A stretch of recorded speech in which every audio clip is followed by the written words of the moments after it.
Mi hijo me envenenó, y mientras yo me moría en el suelo de la cocina, él sonrió como si hubiese estado esperando ese momento toda su vida. Esa fue la última imagen que vi, antes de que se me nublara la vista, la sonrisa torcida de mi propio hijo Julián, de pie frente a mí, observando cómo mis manos temblaban, cómo mi garganta ardía, cómo mis piernas cedían bajo mi propio peso. Ni siquiera tuve tiempo para preguntarle qué estaba haciendo, ni siquiera tuve tiempo para gritar, y sin embargo, allí estaba él tan sereno, como si yo solo me hubiese tropezado con una alfombra.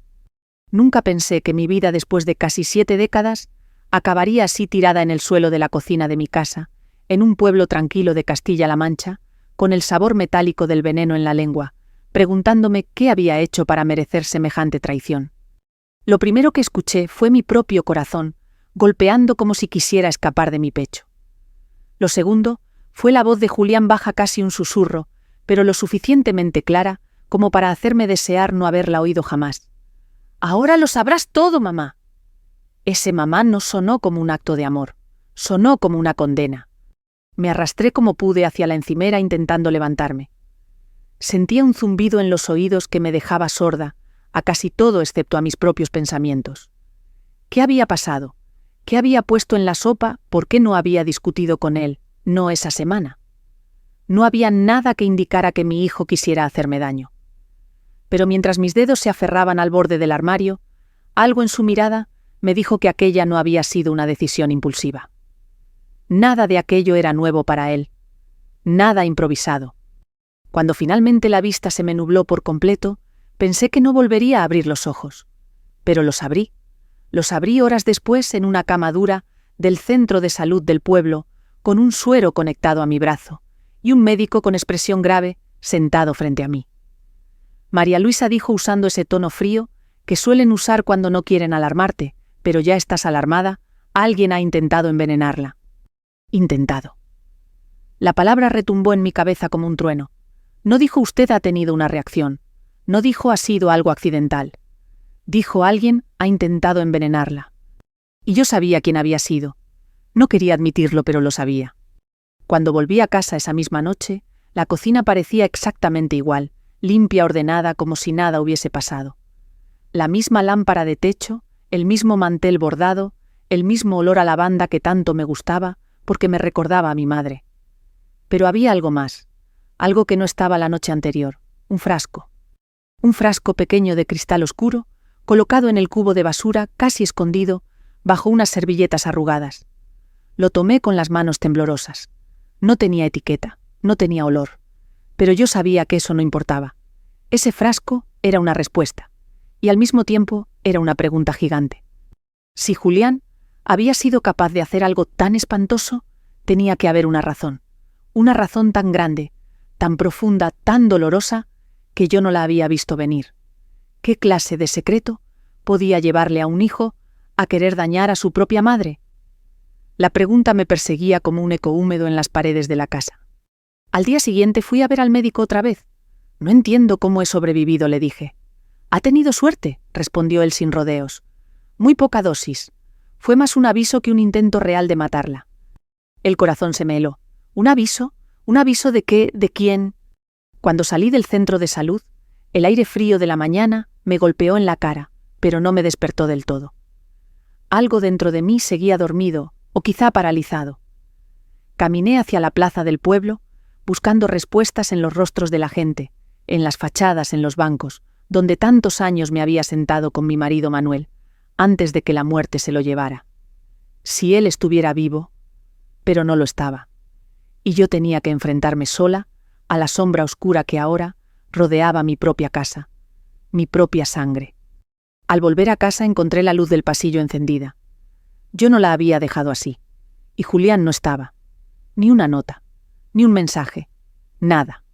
Solo un silencio espeso, pegajoso, casi cruel. Mientras revisaba la cocina en busca de más pistas, recordé algo que había intentado olvidar durante años, la primera vez que vi a Julián llorando en secreto, cuando tenía 12 años, escondido detrás del establo, con una carta en la mano. Cuando me vio, la guardó y salió corriendo. Aquella carta nunca supe de dónde venía, y jamás volvió a hablar de ella.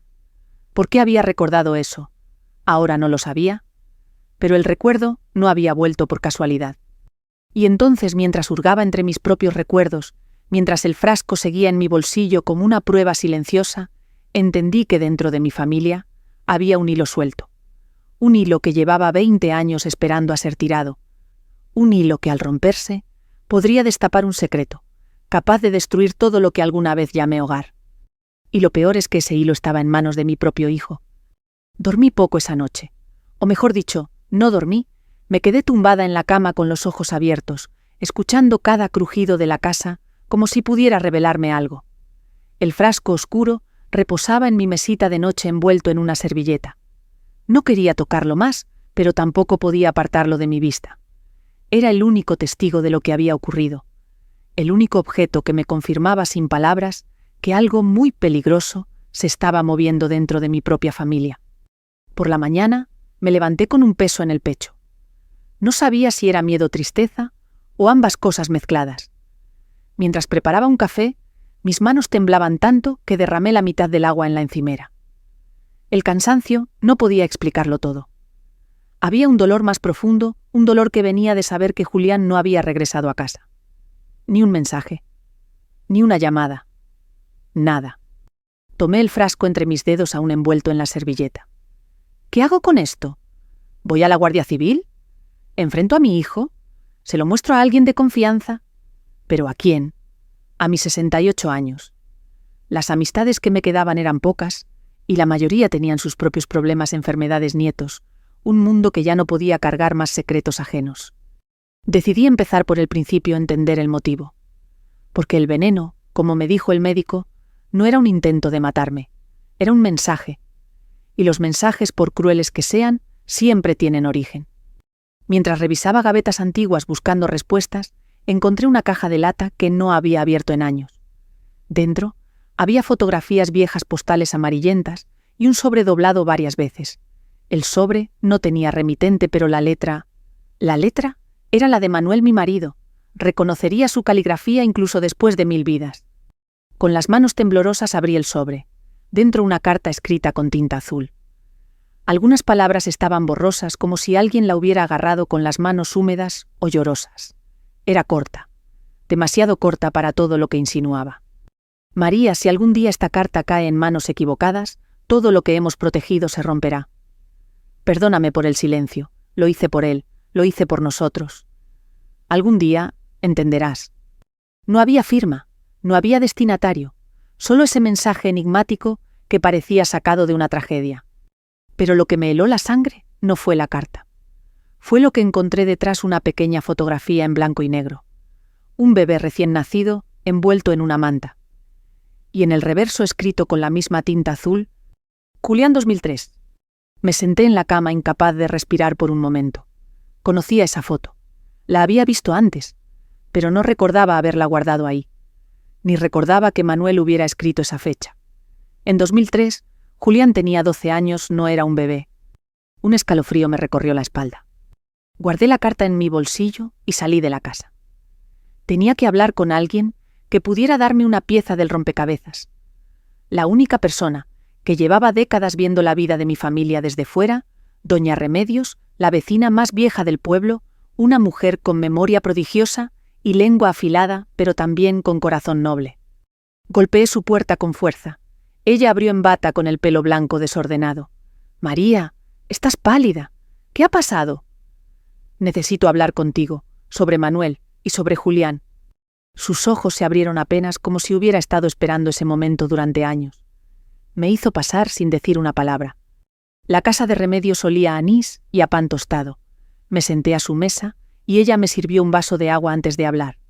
«No sé por dónde empezar», murmuré.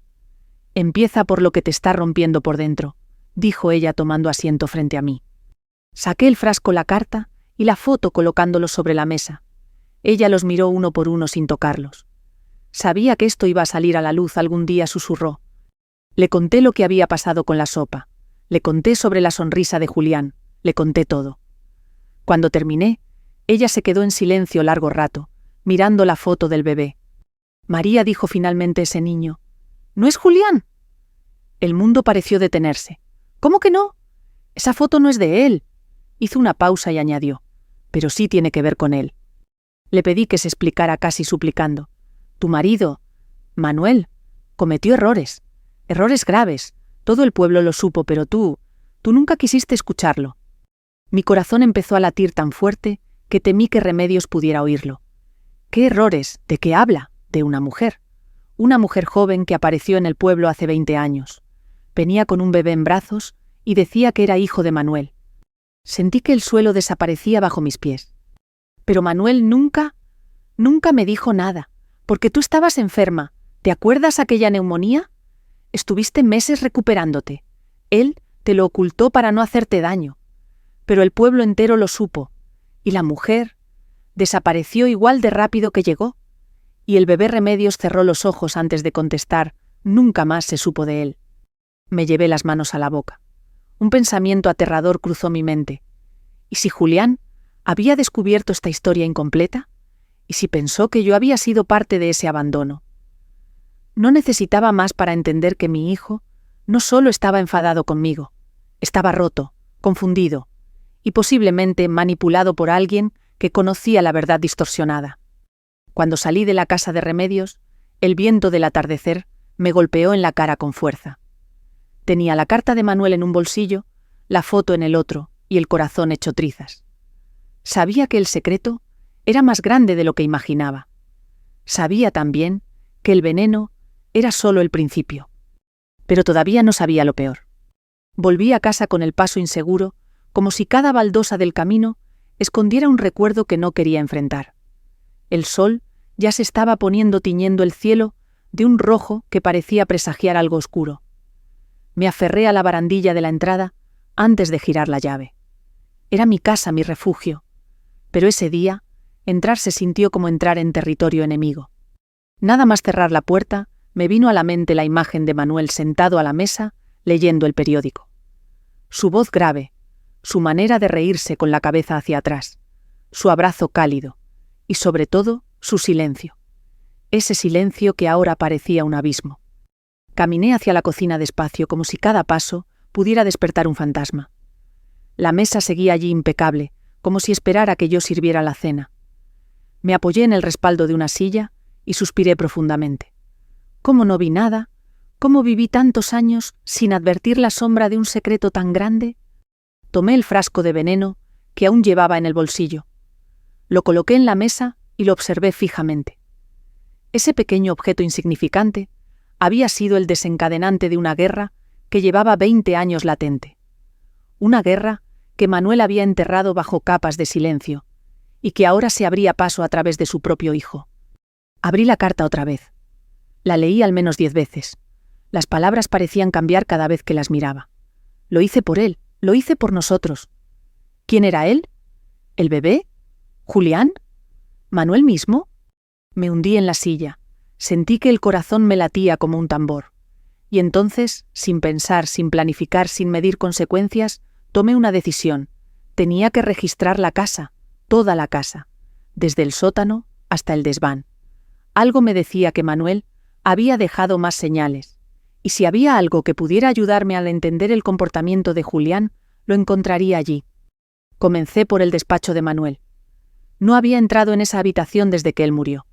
Estaba exactamente igual, los libros alineados, las carpetas ordenadas, un reloj detenido en las 5:15. Abrí cajones, revisé archivadores, hojeé agendas antiguas. Nada, absolutamente nada, como si Manuel hubiera borrado cualquier rastro incómodo de su propia vida. Pero entonces, cuando ya estaba a punto de rendirme algo, llamó mi atención una tablilla del suelo ligeramente levantada, casi imperceptible. Me arrodillé, introduje los dedos y tiré con fuerza. La madera cedió. Debajo había una caja pequeña de madera oscura, envuelta en una tela que estaba amarillenta por el tiempo. La saqué con cuidado y la puse sobre la mesa del despacho. Al abrirla, un aroma a polvo antiguo y tinta seca invadió el aire. Dentro había varios documentos, todos escritos con la misma letra de Manuel. También había una fotografía más reciente, una mujer joven de mirada dura sosteniendo un bebé. Pero esa mujer no era yo, y ese bebé no era Julián. Mis manos temblaron. Había fechas firmas, un recibo del hospital de una ciudad cercana, y un documento que me desgarró el alma. Constancia de entrega temporal, Servicio Social, año 2003.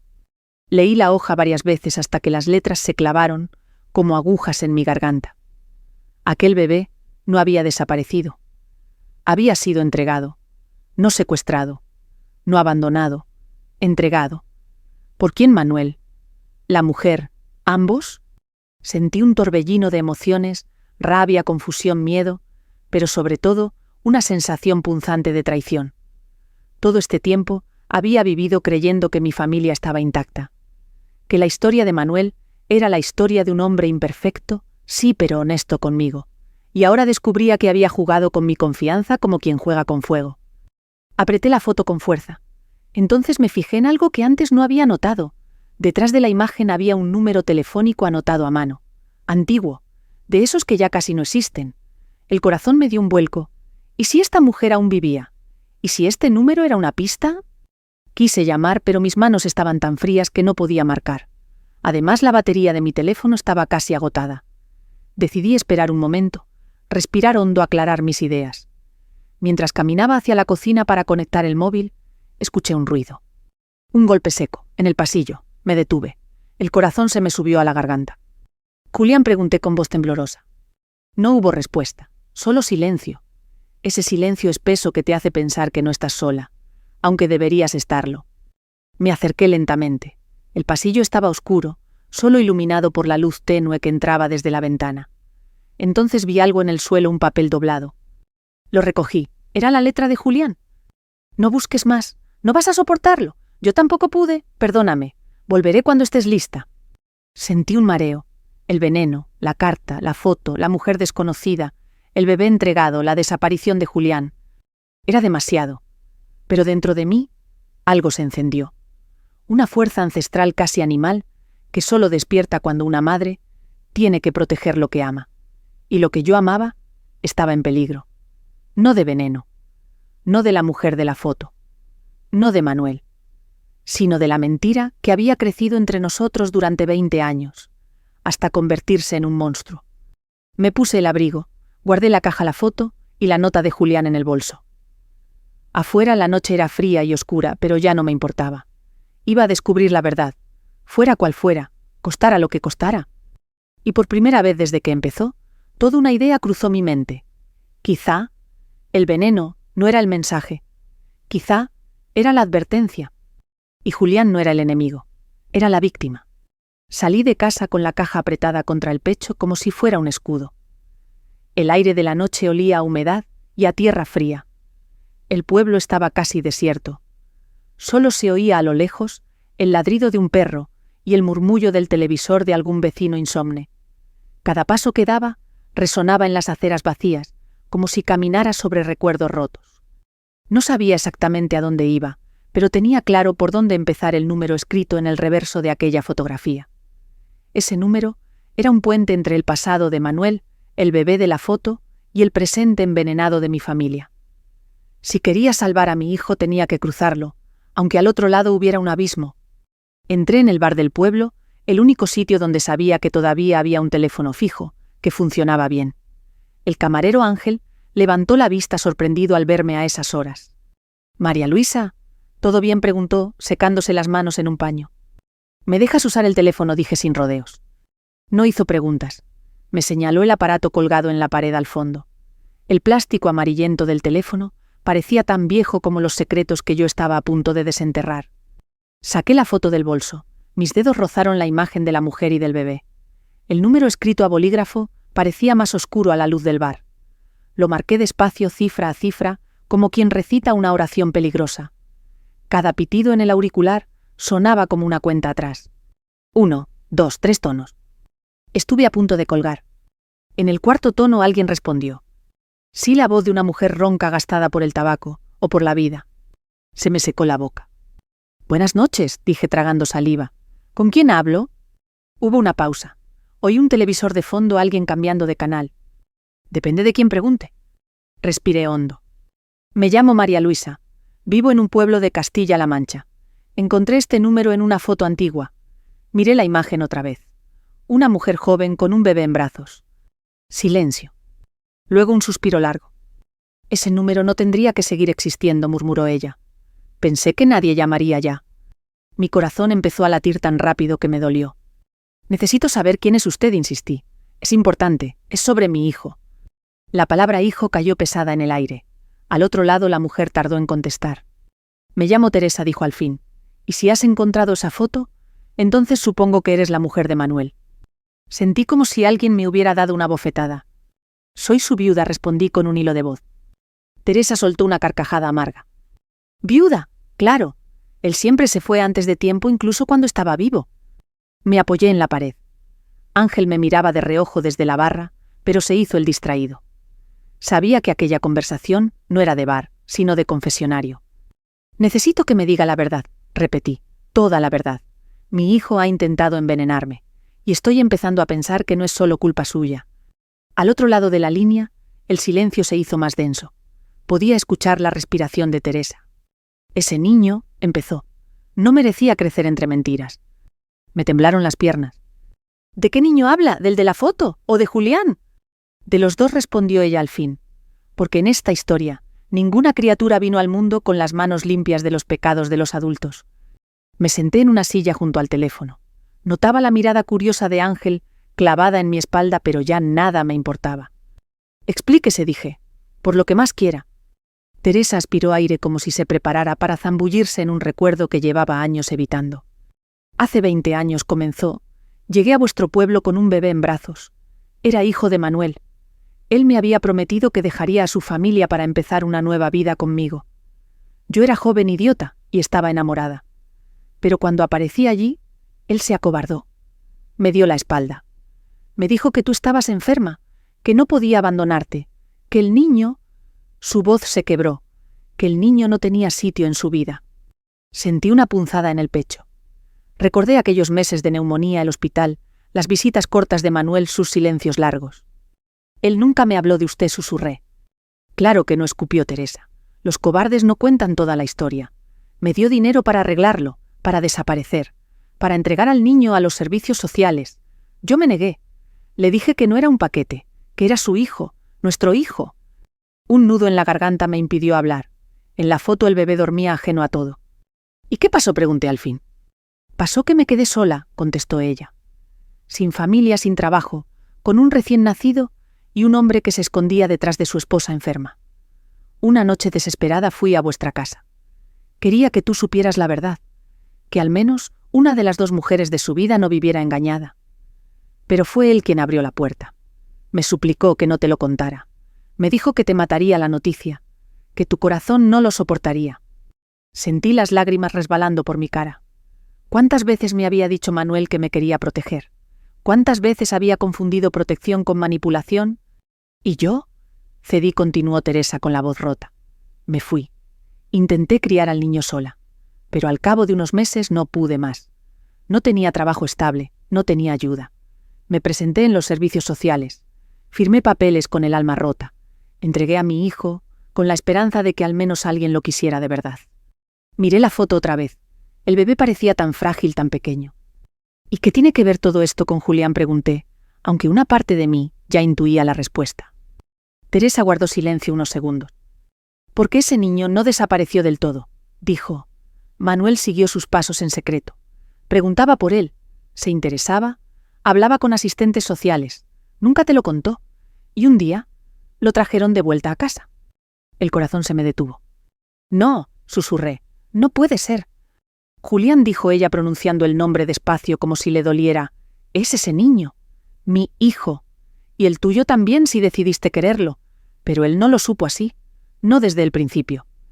Me quedé muda. Todas las piezas empezaron a encajar de manera cruel. Julián llorando a los 12 años con una carta en la mano. Manuel guardando cajas bajo el suelo. El veneno en la sopa. La mirada de odio mezclado con dolor. «¿Quién se lo dijo?», pregunté. «¿Quién le contó esta historia?» «No fui yo», respondió Teresa casi ofendida. «Yo solo supe que lo habían devuelto a tu casa cuando ya era tarde. Me prohibieron acercarme, pero sé que alguien del pueblo, alguien que nos vio aquellos años, se encargó de susurrarle la verdad, a medias». «¿La verdad a medias? ¿El arma más letal?» «¿Por qué no llamó antes?», pregunté apretando el auricular. «Porque pensé que nunca te atreverías a mirar atrás», soltó ella. y porque en el fondo también me odiaba a mí misma. ¿Sabes lo que es vivir sabiendo que entregaste a tu propio hijo? No hay veneno que duela tanto como eso. Cerré los ojos, lo entendí todo y a la vez no entendí nada. Mi hijo había crecido sobre un suelo hecho de secretos, medias verdades y cobardías. Siempre hubo un veneno antes del veneno. Necesito verte, dije de pronto, cara a cara. No podemos seguir hablando de hijos y culpas por teléfono. Teresa dudó. Está bien, aceptó al final. Vivo en las afueras de la ciudad en un piso viejo. Te daré la dirección. Pero ten cuidado, María Luisa. A veces cuando se abre una herida cerrada, la sangre salpica a todos. Apunté la dirección en un papel mientras mi mano temblaba. Colgué el teléfono con el corazón desbocado. Ángel se acercó. ¿Todo bien, María? Lo miré con una media sonrisa triste. No, Ángel, respondí. Pero por primera vez estoy empezando a ver de verdad. Salí del bar con la sensación de que el pueblo, las casas, las luces, todo me miraba distinto. Como si el escenario fuera el mismo, pero la obra hubiera cambiado. Ahora lo sabía. Mi hijo no era solo el chico que había intentado envenenarme. Era el resultado de un pecado compartido. Y yo iba a encontrarlo, aunque para hacerlo tuviera que enfrentarme al fantasma de Manuel y a la madre que fui. El viaje hasta la dirección que me dio Teresa fue una especie de penitencia silenciosa. El autobús avanzaba por la carretera oscura, mientras yo sostenía el papel arrugado entre mis dedos. Cada farola que pasaba iluminaba brevemente mi reflejo en la ventana, ojeras profundas, piel tensa, ojos cansados. Yo, María Luisa. La misma mujer que hacía apenas unos días preparaba sopa para su hijo. Ahora me dirigía a enfrentar a una mujer que formaba parte de un pasado que nunca me habían permitido conocer. Cuando el autobús se detuvo, bajé y miré alrededor. Era un barrio antiguo, a las afueras de la ciudad, fachadas desgastadas, balcones, llenos de ropa tendida, bares pequeños con carteles de ofertas que parecían escritos hace décadas. Caminé hasta un edificio sin ascensor, con la pintura descascarada y un portero automático que parecía a punto de caerse. Toqué el botón del tercero derecha. Sí, respondió Teresa con su voz áspera. Soy yo, María Luisa. El zumbido de la puerta me dio permiso para entrar. Subí las escaleras despacio agarrándome a la barandilla. Cuando llegué al tercer piso, Teresa ya estaba esperándome en la puerta. Era una mujer de unos 60 y tantos, cabello gris mal recogido, ojos hundidos, pero vivos, ropa sencilla.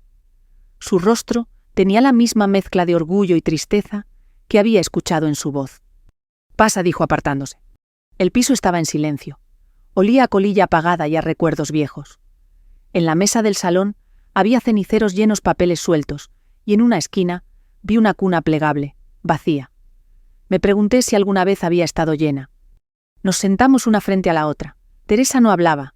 Me miraba como quien estudia a un enemigo que también podría ser un amigo. Yo sostuve su mirada. «Quiero saberlo todo», dije sin rodeos, sin medias tintas, sin mentiras. Ya he tenido suficiente veneno para toda una vida. Teresa soltó una risa corta amarga. No sabes cuánto entiendo esa frase. Tomó un cigarrillo pero no lo encendió. Jugaba con él entre los dedos como si fuera un amuleto. Empezaré por el principio, dijo, porque ya no sirve de nada ocultarlo. Hizo una pausa larga antes de continuar. Manuel y yo nos conocimos cuando él venía a la ciudad por asuntos de trabajo. Era amable, atento y muy convincente. Me juró que te cuidaba, pero que vuestro matrimonio estaba muerto. Y yo le creí. ¡Qué idiota! Apretó los labios. Cuando me quedé embarazada todo cambió. Él se asustó. Me dijo que el bebé arruinaría su vida, que tú estabas enferma, que él no podía dejarte. Y yo no tenía a nadie más. Yo escuchaba con el corazón encogido. En su voz había dolor, sí, pero también rabia acumulada durante 20 años. Rabia que ahora me salpicaba a mí, que no sabía que existía. Cuando fui a vuestro pueblo, continuó, solo quería hablar contigo. Necesitaba decirte que él me había prometido una vida y luego me la había arrebatado. Pero él abrió la puerta. Me arrastró fuera, antes de que pudieras verme. Me gritó que si te decía algo te mataría, que estabas muy débil, que el estrés te hundiría. Yo no sabía si era verdad, pero lo parecía. ¿Y él tenía tanto miedo? La palabra miedo me sorprendió. ¿Manuel tenía miedo?, pregunté. Teresa asintió. Sí, muchísimo. Miedo de perderte. Miedo de que lo odiaras. Miedo de tener que hacerse cargo de 2 familias. Miedo de enfrentar la verdad. Y ya sabes cómo es el miedo, convierte a la gente en monstruos. Sentí un nudo en la garganta. Y el bebé pregunté en voz baja: ¿qué pasó exactamente? Teresa apretó el cigarrillo con tanta fuerza que lo deformó. Intenté criarlo sola. De verdad que sí, pero no pude. No tenía trabajo fijo, nadie me ayudaba. No podía darle lo que necesitaba. Me estaba hundiendo. Una noche, tragó saliva una noche, lo llevé a los servicios sociales. Pensé que sería temporal, que podría recuperarlo, pero cuando regresé, el expediente estaba muy avanzado. Y entonces, Manuel apareció. Un escalofrío me recorrió el cuerpo. ¿Apareció para qué? Para arreglarlo todo. Puso comillas con los dedos. Me dijo que si renunciaba legalmente al niño, él se encargaría del resto. Que él decidiría dónde debía ir, que era lo mejor para todos. Y como yo estaba destruida, firmé. Firmé como una cobarde. Y él desapareció con el bebé.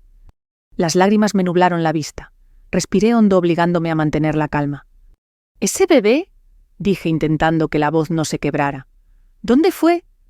Teresa levantó la vista y me miró fijamente. A tu casa. Sentí que el mundo se me hundía bajo los pies. Julián, susurré. ¿Estás diciendo que Julián es...? Mi hijo, sí, terminó ella, pero también tuyo.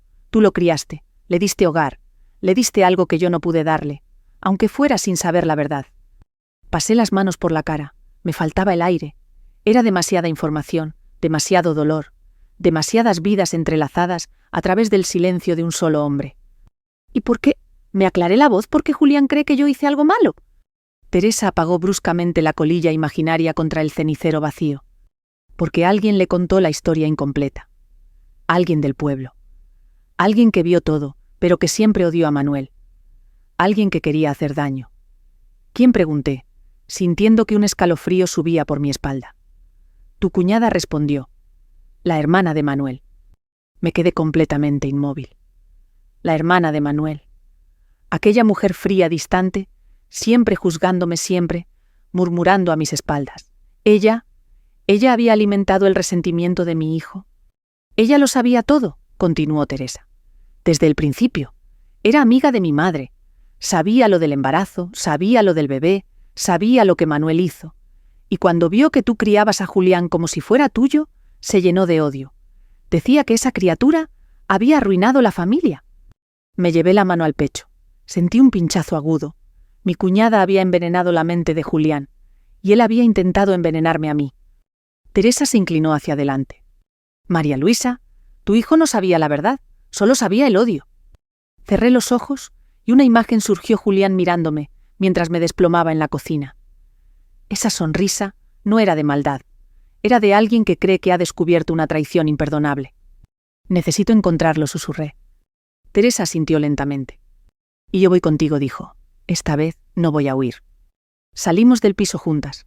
La noche era más fría, pero yo sentía algo nuevo dentro de mí, una determinación feroz, una fuerza que solo tiene una madre cuando su hijo está perdido. Y sabía exactamente dónde buscarlo.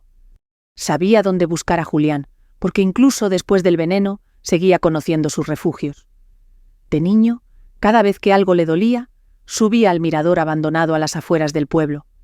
Decía que allí podía pensar mejor. Aquella noche el camino estaba casi a oscuras. Teresa caminaba a mi lado en silencio. Ya no era solo la voz rota del teléfono. Había en ella una decisión nueva: dejar de huir. Cuando giramos la última curva lo vimos. Julián estaba sentado en el banco de piedra, la capucha subida a los codos sobre las rodillas, el móvil a un lado. No se giró, pero su cuerpo se tensó al oír nuestros pasos. Julián, lo llamé. Tardó unos segundos en reaccionar. Alzó la cabeza hacia mí y luego vio a Teresa. Su expresión cambió al instante. ¿Qué hace ella aquí?, escupió. Teresa tragó saliva. Vengo a decirte lo que tu padre y yo callamos, respondió. Lo que nunca te dijeron. Julián se puso de pie de golpe. No necesito nada de ti, dijo mirándola con odio. Ni de ti, añadió señalándome. Ya sé lo que tenía que saber, que fui un problema que todos quisisteis esconder. Sentí esas palabras como un puñal. No es verdad, murmuré, te faltan piezas. Él soltó una risa amarga. Mi tía me contó bastante. Me dijo que tú, María Luisa, aceptaste traerme a casa para quedar como una santa, pero que en realidad yo era el hijo sucio de Manuel, un estorbo, y que el bebé de la foto, el verdadero, se perdió por vuestra culpa. Miré a Teresa. Cerró los ojos un segundo. Te envenenó, dije. Te dio una verdad a medias, que es el peor veneno. El primero no estaba en la sopa, lo llevas años tragando. Julián apretó los dientes. ¿Y esto sacó del bolsillo una copia del documento de servicios sociales? Aquí pone que me entregaron, que alguien firmó para librarse de mí. Esa firma es de ella. ¿Qué explicación tiene eso? Teresa dio un paso adelante. Esa firma es mía, admitió, y me persigue desde aquel día, no vengo a negarlo. Él se echó hacia atrás como si temiera tocarla. No quiero tus lágrimas, dijo. Tenías opción, siempre hay opción. No la vi, contestó Teresa. Tenía 20 años, estaba sola. Tu padre se escondía detrás de su matrimonio y de la enfermedad de María Luisa. Hice lo peor que puede hacer una madre, renunciar. No porque no te quisiera, sino porque no sabía cómo sostenerte. Y entonces Manuel apareció y te llevó con ella. Las miradas de ambos se clavaron en mí. Yo no sabía toda esta parte, dije. Manuel me habló de un niño que necesitaba hogar. Me pidió que no preguntara. Yo estaba débil, pero cuando te vi, no pude dejarte allí. Te quise como a un hijo desde el primer día. Si no te conté la verdad, fue por miedo, no por vergüenza de ti. Julián se pasó la mano por la cara. Todos habláis de miedo, dijo. Y yo crecí, oyendo susurros, viendo miradas raras, cuando alguien mencionaba a Manuel. Sentía que algo no encajaba, pero nadie me lo decía. Cuando finalmente lo entendí, sentí que mi vida entera era una mentira. Y quise que vosotros sintierais lo mismo. Por eso el veneno, susurré. Él asintió con los ojos brillando. No quería matarte, admitió. Quería obligarte a hablar, que supieras lo que es mirar la muerte de cerca, sin entender por qué. Eché poca cantidad, lo estudié, pero cuando te vi caer, por un segundo pensé que te ibas de verdad, y una parte de mí se alegró. Luego me odié por esa alegría. Teresa lloraba en silencio. Yo sentí que algo se me rompía por dentro. No eres un monstruo, dije. Has hecho algo gravísimo, sí, pero te empujamos a ese borde entre todos. Tu tía, tu padre, nosotras con nuestro silencio. El veneno estaba en la historia mucho antes de llegar a tu plato. Él bajó la mirada. ¿Y qué se supone que hago ahora?, preguntó. ¿Perdonaros? ¿Hacer como si nada? ¿Soy el hijo de una aventura? ¿El niño firmado en un papel? ¿El adoptado al que nunca se le contó la verdad? Y casi mato a la única persona que me cuidó de verdad. No te estoy pidiendo que perdones hoy, respondí, ni que olvides, solo que no te quedes a vivir en ese odio. Lo único limpio que podemos darte ahora es la verdad completa. Después decidirás tú. Teresa dio otro paso. No te pido que me llames madre, dijo. Sé lo que hice, pero quiero que sepas, esto no fuiste basura para mí. Fuiste el amor que no supe sostener. Cuando supe que estabas con ella, pensé que quizá el daño se compensaba un poco. Ella sí podía cuidarte, yo no. Julián miró a las luces lejanas del pueblo y luego volvió hacia nosotras. Había menos fuego en sus ojos, pero más cansancio. No sé quién soy ahora, admitió. No soy solo vuestro hijo ni solo el error de Manuel. ¿Eres Julián?, contesté. El niño que llenó de vida una casa que se quedaba vacía. El hombre que tiene derecho a estar enfadado, pero también la posibilidad de no repetir nuestros errores. Puede ser el final de esta cadena de venenos, o el comienzo de algo distinto. Se sentó de nuevo en el banco. Se cubrió la cara con las manos. No me pidáis respuestas hoy, susurró. No tengo, pero hablad. Contadme todo desde el principio, sin proteger a Manuel, sin protegeros. Quiero saber de verdad qué pasó. Luego decidiré qué hago con todo esto, y con vosotros. Teresa y yo nos miramos. Nos sentamos una a cada lado, dejando un espacio que él podía llenar cuando quisiera. Y empezamos a hablar del viaje de Manuel a la ciudad de Teresa joven, del bebé entregado, del niño que volvió con otro nombre, de los años de silencio. Cada frase dolía, pero también limpiaba. Mientras la noche nos envolvía en aquel mirador, comprendí que la venganza de mi hijo no había sido más que el grito del niño al que nunca dejamos preguntar. Y que por primera vez ese niño estaba siendo escuchado. El amanecer nos encontró todavía allí en el mirador. A mis 68 años me dolían las rodillas, la espalda y hasta los recuerdos. Teresa tenía los ojos hinchados de tanto llorar. ¿Y Julián? Julián parecía un hombre recién nacido, cansado, vulnerable, con un vacío inmenso detrás de la mirada. Pero también había en él algo nuevo, algo que yo no había visto en años. Apertura. Habíamos hablado casi toda la noche. Cada secreto se fue deshaciendo entre nuestras palabras como si fuera una cuerda podrida, que al fin soltaba la tensión acumulada. Aún así, sabía que faltaba lo más difícil, la parte que yo misma había evitado enfrentar durante décadas. Tomé aire. «Hay algo más que tienes que saber», le dije a Julián con la voz baja pero firme.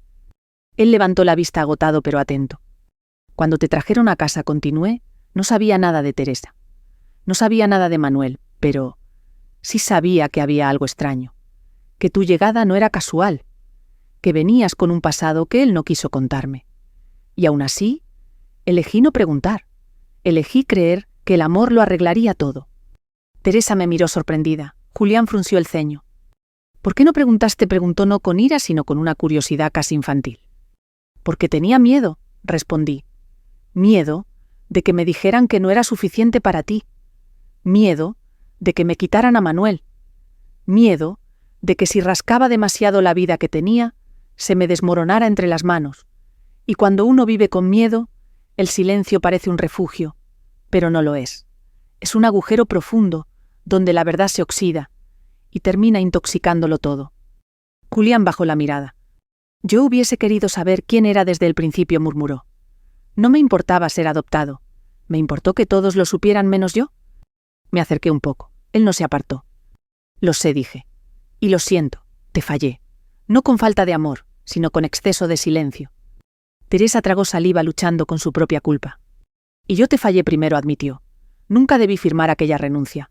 Nunca debí dejar que otro decidiera por mí. Aunque estuviera rota, aunque tuviera miedo. No hay excusa para eso. Sé que nunca podré borrar ese momento. Pero estoy aquí ahora. No para que me llames madre, sino para asumir mi parte». Julián nos observó un buen rato, como si buscara en nuestras caras una mentira más. Pero no había nada que esconder. Éramos 3 personas desnudas ante la verdad, sin máscaras, sin venenos. «Siempre pensé», dijo él lentamente, «que mi vida era una mala copia de la de otros, que yo era un error, un olvido, una vergüenza. Pero escuchándoos, no sé, quizá no todo fue tan simple. Quizá todos estábamos heridos de algún modo». Me atreví a poner mi mano sobre la suya. Él tembló, solo un segundo. Pero no la retiró. El sol continuó subiendo y el frío de la noche se fue disipando. Aún así, la conversación estaba lejos de terminar. Había heridas que no se curan en una madrugada. «Julián», dije con la voz serena, «tendrás que responsabilizarte de lo que hiciste. Lo sé. Tú lo sabes. Lo que ocurrió con la sopa no puede quedar en silencio. Igual que no pudieron quedar en silencio todas estas mentiras». Él asintió. «Estoy dispuesto a enfrentar las consecuencias», respondió. «Pero también quiero ayuda, porque sé que algo dentro de mí no está bien, y no quiero convertirme en la peor versión de lo que soy». Aquella confesión fue un pequeño milagro. «Te acompañaré a buscar ayuda profesional», dije. «Y yo también la buscaré porque esto…», me señalé el pecho, «esto no se sana sola». Teresa cerró los ojos, y una lágrima silenciosa cayó por su mejilla. «Si me permites estar en tu vida aunque sea de lejos», dijo Teresa, «aunque sea como alguien que se equivoca, pero quiere aprender, estaré. No quiero que crezcas con otro silencio encima». Julián respiró hondo.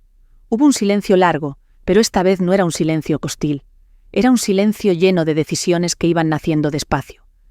«Podéis estar las dos», dijo al fin, «pero necesito tiempo, necesito entender quién soy, y necesito que no me mintáis nunca más, ni para protegerme ni para protegeros».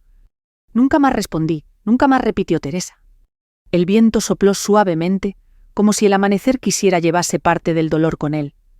Nos quedamos allí un rato más en silencio, contemplando cómo la luz se extendía por los campos. Era la primera vez en días que respiraba sin sentir una daga en el pecho. Esa tarde, después de descansar un poco, los 3 fuimos juntos al centro de salud. Julián habló con el médico, se ofreció a declararlo todo. Yo expliqué lo ocurrido con la sopa sin ocultar nada. El médico tomó notas, nos hizo preguntas, y sorprendentemente no nos trató como a criminales, sino como a una familia rota intentando repararse. Las autoridades intervendrían, sí. Había un protocolo, pero también había circunstancias atenuantes y tratamiento psicológico recomendado. El veneno había sido administrado en dosis muy bajas y el acto estaba ligado a un trauma profundo, no a una intención homicida racional. Todo eso contaría. No sería fácil, nada cambiaría de un día para otro. Pero estábamos juntos, y eso ya era un principio. Pasaron semanas. Poco a poco Julián fue soltando el odio. Teresa empezó terapia, yo también. Las heridas seguían ahí, pero la culpa ya no dirigía nuestras vidas. Y un día, mucho después de todo aquello, Julián llegó a casa, se sentó conmigo en la cocina y me dijo: «Gracias por no rendirte, mamá. No sé cómo pude contener las lágrimas. La verdad puede destruir, la venganza puede consumir, pero la comprensión puede salvar a quienes aún tienen algo que rescatar». Y esa al final fue nuestra mayor victoria. Porque descubrimos que la familia no se define por la sangre, ni por los errores, ni por los silencios, sino por la decisión de sanar juntos.